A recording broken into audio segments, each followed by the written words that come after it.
학개서 1장 1절에서 15절. 다리오 왕 2년째 되는 해 여섯째 달 1일에 여호와의 말씀이 예언자 학개를 통해 스알디엘의 아들 유다 총독 스룹바벨과 여호사닥의 아들 대제사장 여호수아에게 임하니라. 만군의 여호와께서 이렇게 말씀하셨다. 여호와의 집을 지을 때가 되지 않았다라고 이 백성들이 말한다. 그때 예언자 학개를 통해 주신 여호와의 말씀입니다. 성전은 무너진 채로 남아 있는데 너희만 꾸며진 집에 살고 있을 때냐. 그러므로 이제 만군의 여호와께서 이렇게 말씀하셨다. 너희가 걸어온 길을 잘 생각해 보라. 너희가 많이 심었지만 조금밖에 거두지 못하고 먹어도 배부르지 않고 마셔도 만족하지 못하고 입어도 따뜻하지 않으며 일꾼이 품삯을 벌어도 구멍난 주머니에 넣는 격이 됐다. 만군의 여호와께서 이렇게 말씀하셨다. 너희가 걸어온 길을 잘 생각해 보라. 산에 올라가 나무를 가져다 성전을 지으라. 내가 그 안에서 기뻐하며 그것으로 영광을 받을 것이다. 여호와께서 말씀하셨다. 너희가 풍성함을 기대했지만 조금밖에 거두지 못했고 너희가 집에 가지고 왔으나 내가 불어 날려버렸다. 왜 그랬겠느냐? 만군의 여호와께서 하시는 말씀이다. 내 집은 무너진 채로 남아있는데 너희는 각자 자기 집 일에 바쁘기 때문이다. 그러므로 하늘은 너희 위에 이슬 내리기를 그치고 땅이 열매 내기를 멈췄다. 내가 땅에 산에 곡식에 새 포도주에 새 기름에 땅이 생산해내는 것에 사람의 가축에 너희 손이 만들어내는 모든 것 위에 가뭄이 들게 했다. 그러자 스알디엘의 아들 스룹바벨과 여호사닥의 아들 대제사장 여호수아와 남아있는 모든 백성이 그들의 하나님 여호와의 말씀과 예언자 학개의 말에 순종했다. 그들의 하나님 여호와께서 그를 보내셨음을 알았기 때문이었다. 그리고 백성들은 여호와 앞에서 두려워했다. 여호와의 심부름꾼 학개가 여호와의 말씀을 백성들에게 전했다. 내가 너희와 함께 있다. 여호와가 하는 말이다. 여호와께서는 스알디엘의 아들 유다 총독 스룹바벨의 영과 여호사닥의 아들 여호수아의 영과 남아있는 모든 백성의 영을 일으키셨다. 그래서 그들은 가서 그들의 하나님 만군의 여호와의 집을 짓는 일을 했다. 다리오 왕 2년째 되는 해 여섯째 달 24일의 일이다. 아멘. 여러분, 저희가 그리스도인들로서 우리 삶을 돌아볼 때 우리가 고난과 역경에 대해서 이야기를 할 때가 많이 있습니다. 삶의 어려운 일, 삶의 비극적인 상황들, 쉽지 않은 환경들, 갈등들, 우리가 삶에서 마주하는 그 어려운 것들에 대해서 이야기를 하면서 그 상황 가운데 우리가 어떻게 하면 하나님을 의지하면서 나아갈 수 있는지에 대해서 이야기를 하는 경우들이 굉장히 많이 있습니다. 근데 오늘 저희가 한 번 더 조금 생각해 보길 원하는 것은 우리가 그런 어려운 시간들이 지났을 때 그 어두움의 터널을 지나고 약간 숨통이 이제 조금 트일 때 여러분 그때 일어나는 일들이 어떤 일들인지를 우리가 한번 생각을 해보면은 좋을 것 같습니다. 예를 들면은 어떤 분들은 오랜 세월 막 취직하는 거에 대해서 이렇게 씨름하다가 직장을 얻기도 하고 혹은 약간 어려운 일로 씨름을 하다가 그 환경이 나아질 때도 있고 마음에 고생하고 있던 것들이 해결될 때도 있습니다. 그렇게 어떤 하나님께서 주시는 변화와 회복이 있을 때 또는 환경의 변화와 경험들이 있을 때 어떤 씨름하고 있던 걱정들이 해결될 때 그럴 때 우리가 그런 삶의 변화와 삶의 회복을 조금씩 경험하게 될 때 성경이 그리스도인들에게 주는 경고는 그 순간이 그때가 우리의 삶의 우선순위가 교묘하게 뒤바뀌는 순간들일 수 있다라고 경고를 합니다.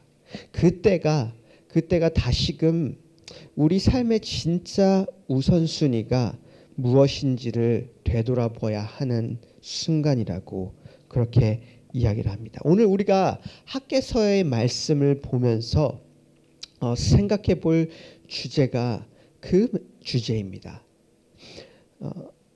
그리스도인이 가져야 할 삶의 우선순위가 무엇입니까? 그리고 여러분이 지금 가지고 있는 삶의 우선순위가 무엇입니까? 특별히 만약에 여러분들의 삶이 지금 괜찮은 것 같다라면은, 내가 걱정하고 씨름하던 문제가 해결되었던 것 같고, 내가 1년 전에 이렇게 취직하는 것 때문에 어려하고, 혹은 1년 전에 어떤 학업 때문에 어려하고, 1년 전에 내 삶에 이런 문제가 있었는데 이제 더 이상 내 삶에 그런 어려움과 문제가 없고 내 삶이 조금 더 괜찮은 것처럼 느껴진다라고 한다라면은, 그때 우리가 정말로 생각해 봐야 될 그 질문 중에 하나가 내 삶의 진짜 우선순위가 무엇인가 라는 그 질문입니다. 그래서 오늘 우리가 학개서의 말씀을 살펴볼 때 하나님께서 우리에게 주시는 말씀은 이것인 것 같습니다.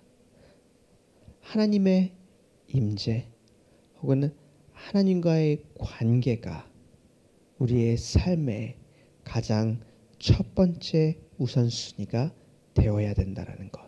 그것이 오늘 학개서 1장이 우리에게 주시는 말씀입니다. 우리 학개서 1장이 가지고 있는 주제입니다. 근데 우리가 오늘 조금 더 나아가기 전에 많은 분들이 사실 학개서라는 거가 익숙치 않을 수가 있을 것 같아요.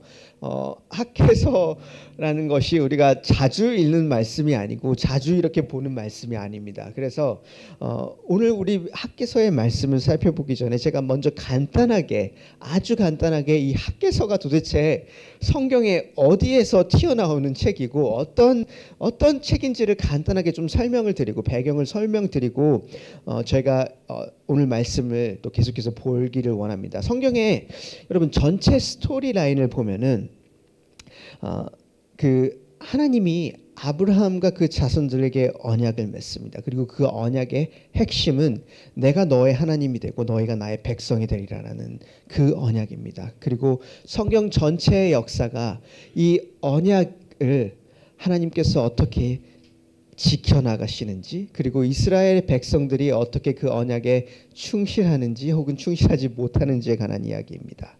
그래서 그 아브라함의 손자였던 야곱과 그 야곱의 아들들이 이집트로 들어갑니다. 이집트로 들어가게 돼서 400년 동안 시간이 지나고, 그 400년이 지난 이후에 이스라엘이 그 이집트 땅에서 노예의 삶을 살아가고 있을 때에 하나님께서 모세라는 사람을 통해서 이스라엘을 이집트 땅에서 탈출시키시고 이집트에서 나와서 40년 동안 광야에서 헤맨 이후에 하나님께서 약속하신 그 팔레스타인 가나안 땅으로 이스라엘을 이끄십니다. 그리고 모세는 광야에서 죽고 모세의 후임자였던 여호수아가 이제 이스라엘 백성들을 이끌고 그 약속의 땅에 들어가서 나라를 세우게 됩니다. 그 땅에 들어가서 첫 300년간은 굉장히 불안정한 시기였습니다. 그 300년 정도는 굉장히 정치적으로 그리고 영적으로 계속해서 불안한 시기를 지나면서 사사들이라는 사람들이 그 이스라엘 땅을 다스리고 성경에서 말하기에는 모든 사람들이 그냥 자기가 보기에 옳은 대로 했던 시기라고 말을 합니다. 그래서 영적으로 굉장히 어두웠던 시기를 지나고 하나님께서 세우시는 이 다윗 왕이라는 왕 아래에서 그 이스라엘이라는 나라가 안정이 되고, 그 다윗 왕의 시기에 모든 면에서 굉장히 영광스러운 때, 영적으로나 물질적으로 굉장히 영광스러운 때의 시즌을 지납니다. 그리고 다윗의 아들 이후에 솔로몬 왕이 있었고요. 그리고 솔로몬 왕이 죽은 이후에 그 나라가 다시 쪼개집니다.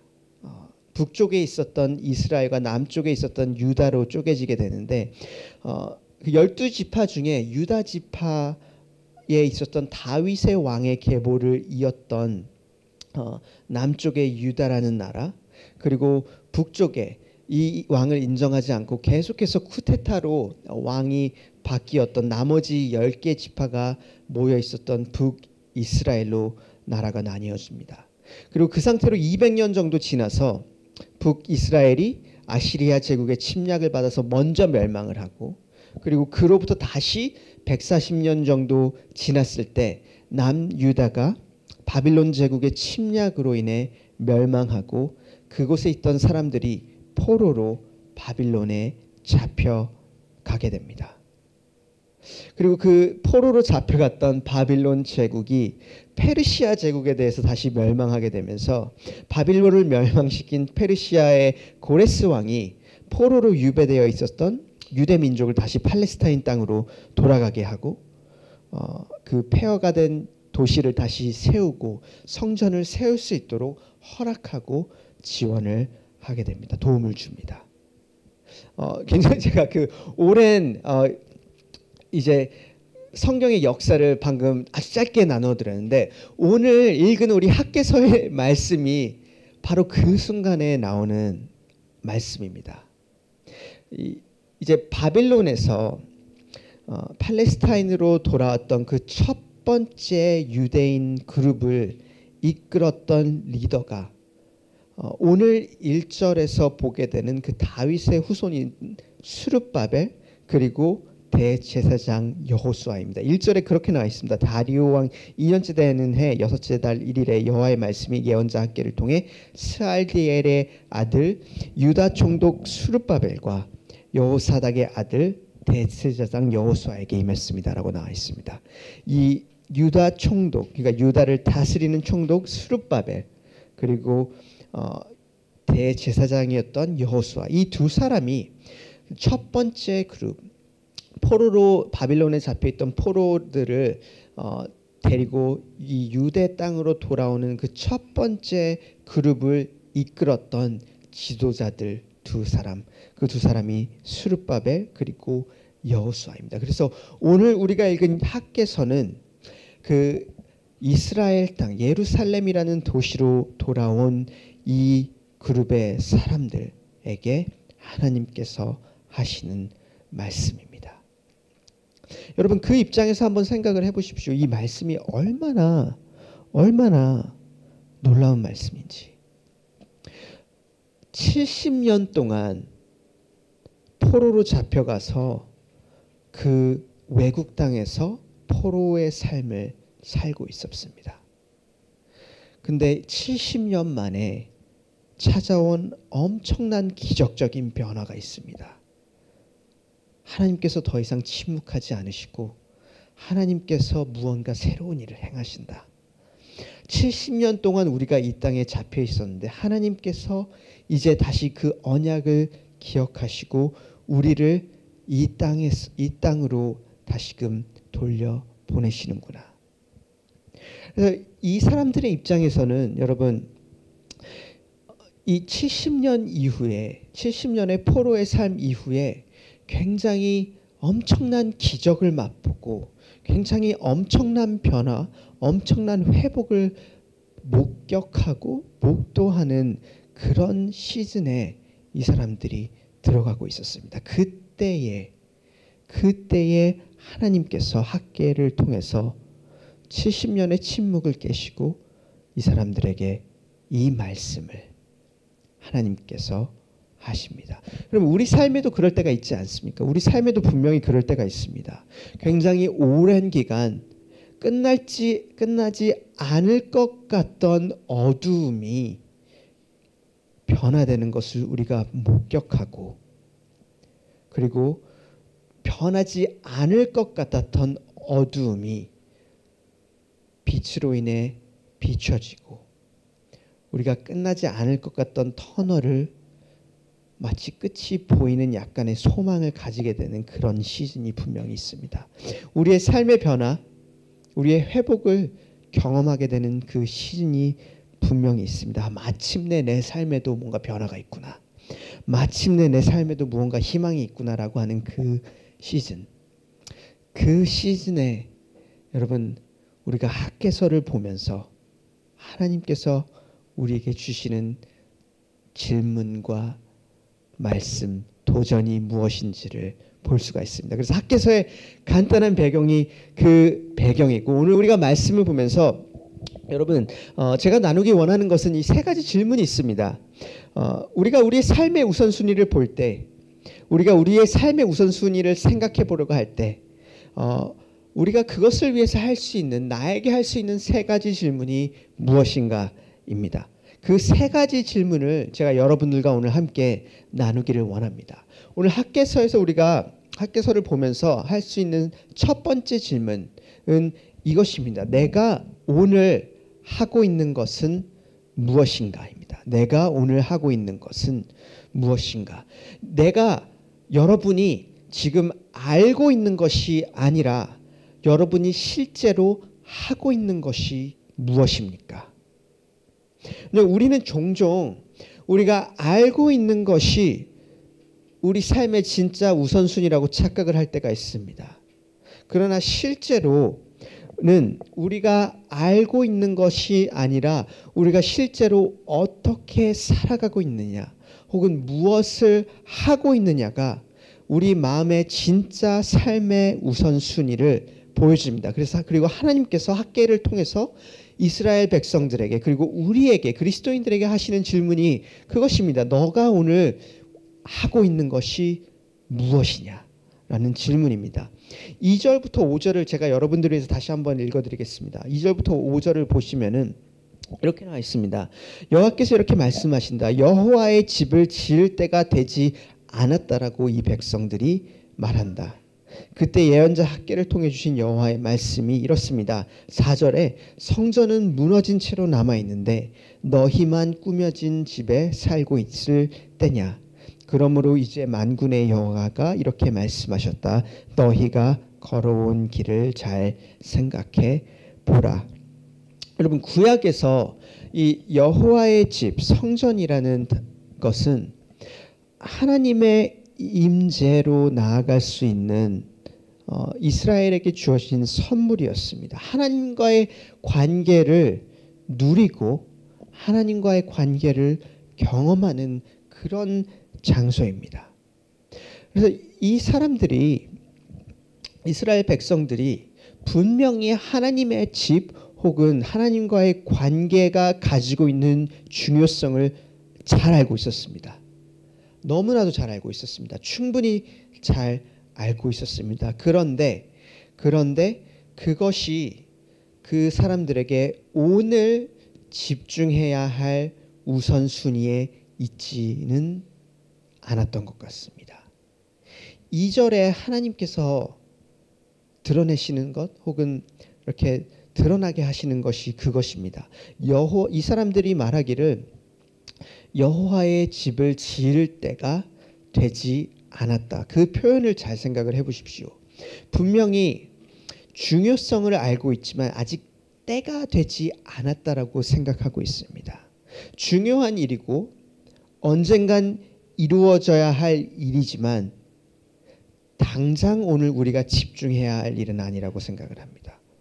아직 때가 되지 않았다라고 생각을 합니다. 아직은 오늘 해야 할 일이 아니라는 그 말과 그 마음이 오늘 2절에 하나님께서 드러내시고 지적하시는 말씀입니다. 아까 말했던 것처럼 이 사람들이 70년 만에 이 땅으로 돌아오게 됩니다. 그리고 70년 만에 이 땅으로 다시 돌아올 때 하나님께서 보여주시는 회복과 어떤 변화들을 분명히 목격했었고 목도하고 있었지만, 그리고 그것이 정말로 하나님께서 하시는 어떤 변화, 하나님께서 주시는 회복이라고 알고 있었지만, 그러나 막상 그 땅에 돌아왔을 때에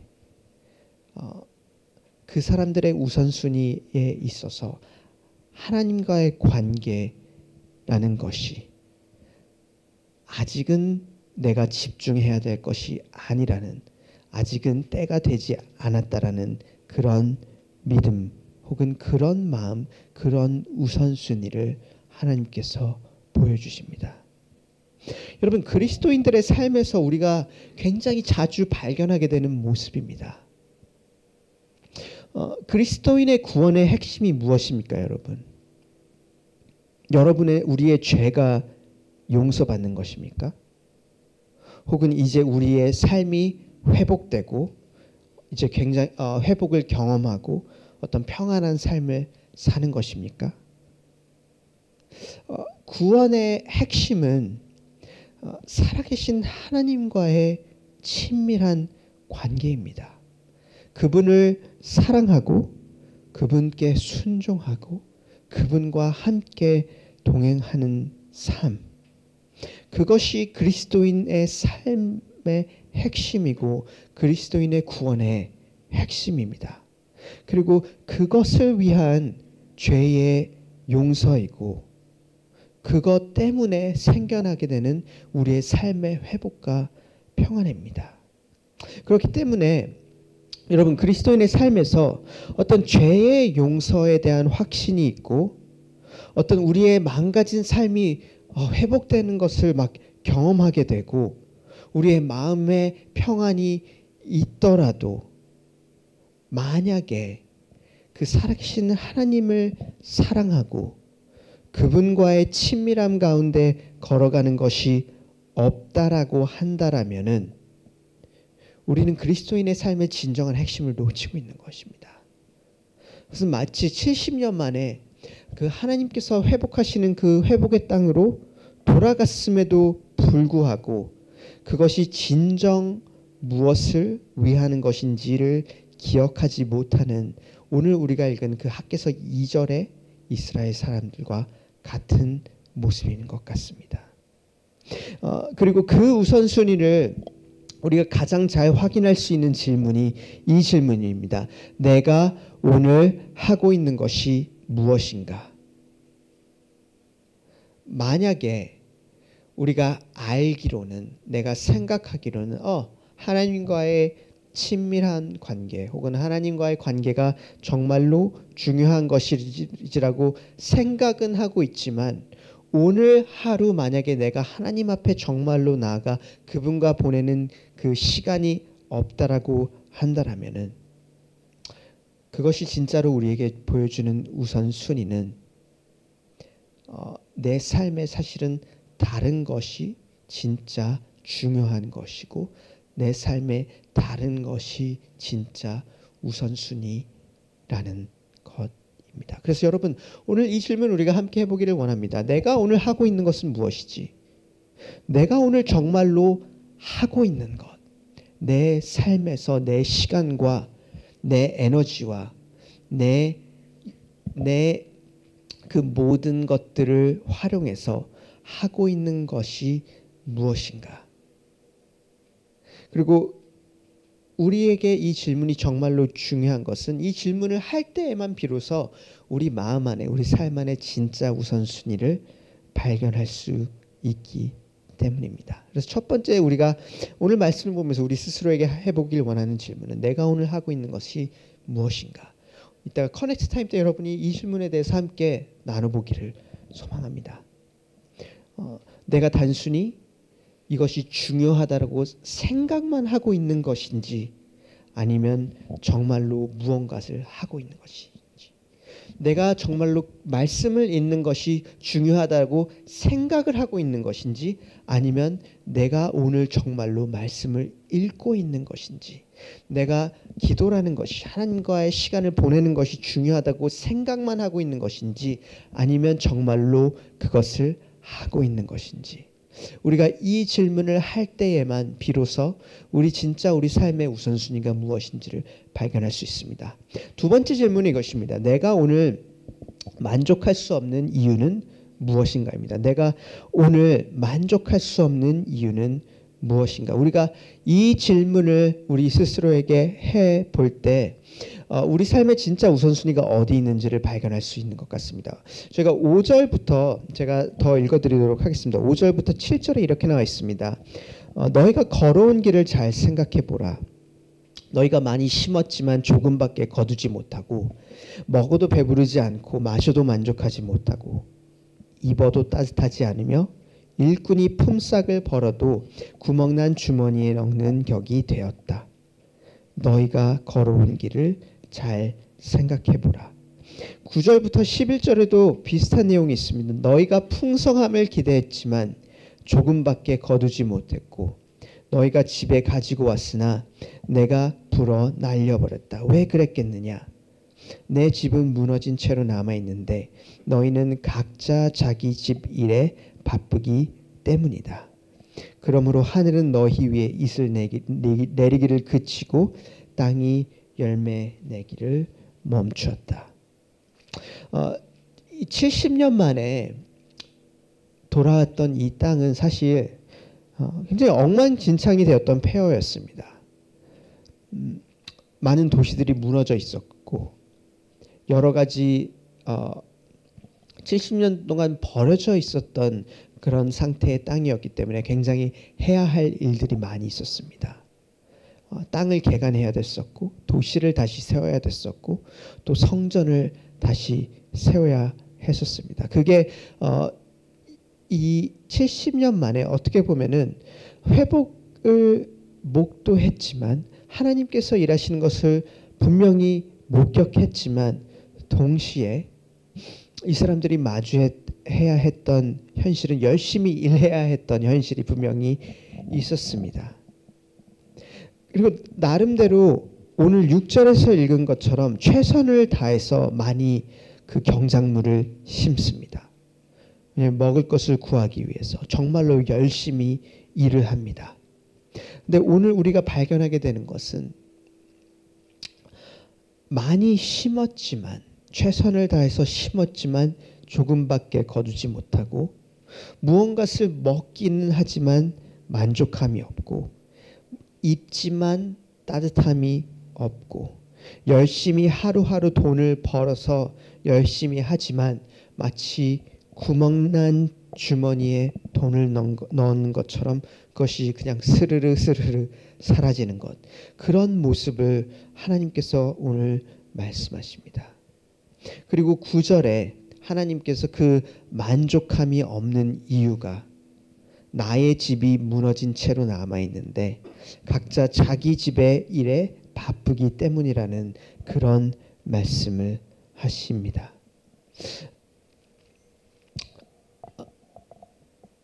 오늘 이 말씀을 우리가 볼 때에 저는 개인적으로 제 스스로의 삶의 모습을 많이 발견하게 됩니다. 여러분 우리가 이런 나눔을 분명히 살다가 해보신 적이 있을 것이에요. 나는 정말로 최선을 다해서 살았는데 어떻게 내 삶이 이럴 수가 있어? 라는 그런 나눔. 나는 남들보다 2배, 3배 더 열심히 일했는데 어떻게 내 삶이 이럴 수 있어? 나는 분명히 내 최선을 다했고 내가 주어진 상황에서 내가 할 수 있는 모든 것을 다했는데 내 삶은 여전히 힘들고 불행하고 내 삶에 만족함이 없어 라는 그런 나눔들을 여러분 주위에서 들어보신 적이 있을지도 모릅니다. 혹은 여러분들이 그런 나눔을 하셨을지도 모릅니다. 우리가 현대 사회에서 우리 마음속 깊숙이 있는 그 믿음 중에 한 가지는 우리가 정말로 최선을 다해서 살아간다라면은 우리 삶에 최선을 다한다라면은 행복할 수 있다라는 믿음입니다. 내가 정말로 열심을 다한다라면 남들보다 2배, 3배 더 열심히 살아간다라고 한다라면은 행복할 수 있고 행복해야 돼라는 그 믿음이 현대사회를 살아가는 많은 사람들에게 있습니다.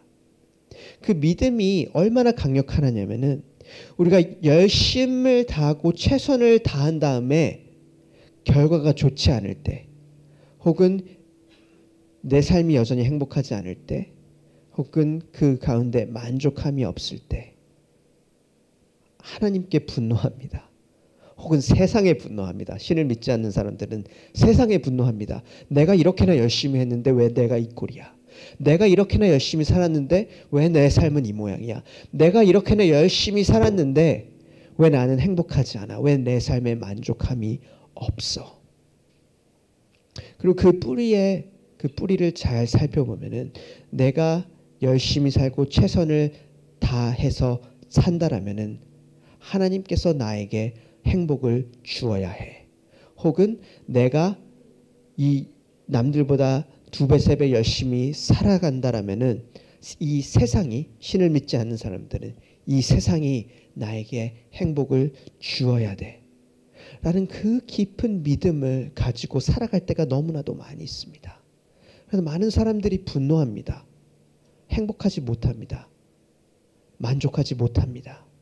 그리고 세상을 향해서 혹은 하나님을 향해서 지적합니다. 내가 이렇게 열심히 살았는데 왜 내 삶의 모습이 이런 모양이냐고.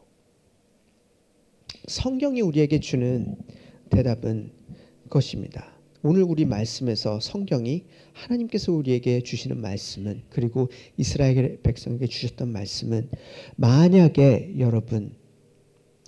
여러분의 삶에 하나님의 집, 그 살아계신 하나님과의 관계가 없다라고 한다라면은, 아무리 우리가 이 삶을 열심히 살아가더라도 그 끝에 남아있게 되는 것이 허무함과 만족하지 못함과 불행함밖에 없다라는 것. 그것이 오늘 우리 말씀이 우리에게 주는 삶의 우선순위에 대한 진리 중에 하나입니다. 여러분, 오해하지 마십시오. 열심히 살아가는 것이 절대로 나쁜 것이 아닙니다. 여러분, 우리 열심히 살아가야 됩니다. 최선을 다해서 살아야 합니다. 그런데 만약에 우리 삶에 그 살아계신 하나님과의 관계가 없이, 그 하나님과의 관계에 최선을 다함이 없이 다른 주어진 일들에만 우리의 최선을 다할 때, 2배, 3배 열심히 할 때에 그 끝에는 진정한 만족이 없다라는 것. 그것이 오늘 9절이 우리에게 주는 하나님의 집이 무너진 채로 남아있는데 너희의 각자 집에 열심히 했을 때, 그렇기 때문에 너희 삶에 만족함이 없다라는 그 9절의 메시지입니다. 그래서 여러분의 삶에 여러분의 삶을 돌아보면서 우리가 질문해 볼 수 있는 질문이 그것입니다. 내가 오늘 만족할 수 없는 이유가 무엇인가? 내가 오늘 정말로 만족할 수 없는 이유, 내 삶에 만족할 수 없는 이유, 내가 불행하다고 느끼는 이유, 내가 행복하지 못하다고 느끼는 이유, 그 이유가 무엇인지를 우리 스스로에게 물어볼 때, 우리가 그때 비로소 우리 삶의 진짜 우선순위가 무엇인지를 돌아볼 수 있고, 우리 삶의 진짜 우선순위가 어디에 있는지를 발견할 수 있습니다. 그래서 여러분, 이 질문, 두 번째 질문을 같이 해보시기를 원합니다. 내가 오늘 만족할 수 없는 이유가 무엇인가? 그리고 그 질문을 할 때 정말로 여러분의 삶에 중요하게 생각하는 것이 무엇인지를 발견하게 될 수가 있습니다. 그래서 첫 번째 질문, 내가 오늘 하고 있는 일이 무엇인지, 그리고 두 번째 질문, 내가 오늘 만족할 수 없는 이유가 무엇인지, 이 두 가지 질문을 하면서 우리 내면의, 우리 삶의 진짜 우선순위들을 발견하게 되고 그것들을 하나님 앞에 가지고 나아갈 수 있는 것 같습니다. 그리고 그렇게 할 때 우리가 할 수 있는 마지막 세 번째 질문이 있습니다. 여러분, 세 번째 질문은 이것입니다. 나는 무엇을 할 수 있는가? 첫 번째, 두 번째 질문에서 끝나는 것이 아니라 우리가 언제나 이 세 번째 질문으로 나아가야 되는 것 같습니다. 나는 그렇다면 오늘 무엇을 할 수 있는가? 무엇을 해야 하는가? 오늘 읽은 이 학개서의 말씀에 8절을 보시면은 이 학개가 이 사람들에게 분명히 해야 될 것을 말해줍니다. 8절에 이렇게 나와 있습니다. 너희는 산에 올라가서 나무를 가져다가 성전을 건축하라. 그리하면 내가 그것으로 말미암아 기뻐하고 또 영광을 얻으리라. 여호와가 말하였느니라. 이 8절에 굉장히 구체적인 명령이 있습니다. 올라가서 나무를 가져다가 성전을 지어라. 그러면은 내가 그것 때문에 기뻐하고 또 영광을 받을 것이다라고 이야기를 합니다. 성전을 지으라라고 말합니다. 하나님의 구속의 역사에서 그 포로로 하나님의 그 전체 역사에서 이때 당시에 포로로 돌아왔던 그 이스라엘에게 주어진 부르심은 그 부르심이었습니다. 산에 올라가 나무를 가져다가 성전을 짓는 것. 굉장히 구체적이고 굉장히 실제적이고 그리고 행할 수 있는 그 부르심이 이 사람들 가운데 있었습니다. 선택하고 행할 수 있는 문제였습니다, 여러분. 이 말을 들었을 때에 이 사람들이 나와 상관없는 말로 여기고 그냥 계속해서 내가 살아가던 것처럼 살 수 있는 그 선택이 있었고, 그러나 두 번째 선택은 나에게 주시는 하나님의 말씀으로 여기고 그 말씀에 순종하는 것, 행하는 것, 행동하는 것. 이 사람들 앞에 있었던 두 가지 선택이 있었습니다. 그리고 그 선택은 굉장히 구체적인 선택이었고 실제적인 선택이었고 행할 수 있는 선택이었습니다.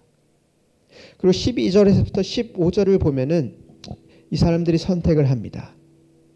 그 말에 순종하고 하나님을 두려워합니다.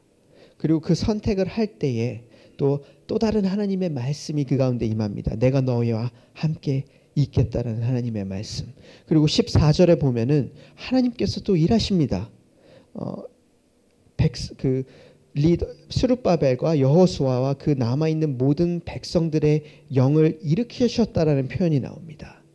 그래서 그 선택이 끝이 아니라 그 선택 가운데 또 하나님께서 그 내면에 그 영 가운데 일하십니다. 그리고 마침내 14절 마지막에 그들이 하나님 만군의 여호와의 집을 짓는 일을 했다라고 나옵니다. 여러분, 오늘 그리스도 안에 있는 우리들에게도 분명히 할 수 있는 선택들이 있습니다. 아까 말했던 것처럼 하나님의 나라의 그 모든 역사에서 이 학개의 말씀을 읽었던 받았던 사람들의 부르심은 굉장히 구체적으로 그 성전을 지으라고 하는 부르심이었습니다. 그리고 성경 전체의 역사에서 여러분 그리스도 안에 있는 우리에게 주시는 실제적이고 구체적인 부르심은 매일매일 그 성전 안으로 들어오라고 하는 그 부르심입니다. 제 말은 이런 말입니다. 성경 전체의 역사를 볼 때 오늘 이 학개서에서 짓고 있는 이 성전조차도 예수님 이후에 결국은 무너지게 됩니다. 그 말씀을 하시면서 요한복음 2장 19절 22절에 예수님께서 이렇게 말씀하십니다. 이 성전을 헐라 내가 사흘 동안 이것을 다시 일으키리라.